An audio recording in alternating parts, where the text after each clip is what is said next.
تبنتي عيارها FC Celtic FC Celta Vigo فاسس FC Berlin ayaa kulan xamaasad badan maanta wada ciyaaraya ku balansan garoonkan boys ayaa ku wada ciyaarta soo xamaasad badan leh ayaa labada kooxood waxay leeyihiin amin 4 dhibcood balse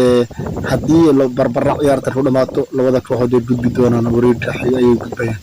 laakiin mid ka mid ah laga badiyo weli kulanka dambe waa la sugi doonaa ciyaartan waxay tahay ciyaartoodii saddexaad aan aragna bal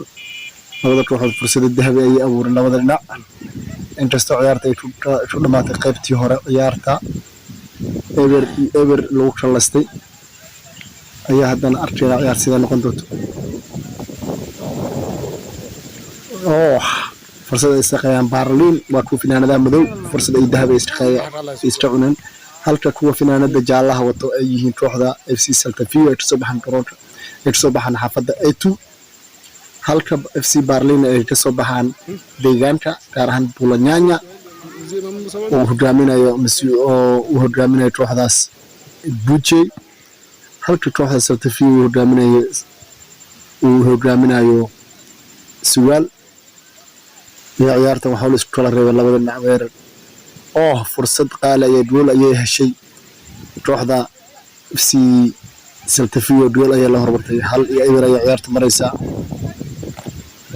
hal iyo eber ay hogaaminayso kooxda Celta Vigo ciyaarta ugu dambeys soo hartay ama ka soo dhamaatay ama ka soo idlaatay hal iyo eber ay ku badisay FC Celta Vigo ay wareegga u gudubtay halka Berlin ay sugayso ciyaarta kale kooxda Berlin oo sugayso natiijada xiga ee wareegga xiga ee kooxda labada kooxood ay Superstar iyo FC Celtic ciyaarta dambe ay natiijadooda ku xiran tahay wixii ku dhamaatay ayaa la sugi doonaa falaqeyntan ciyaaraha halkaas ayuu eegyahay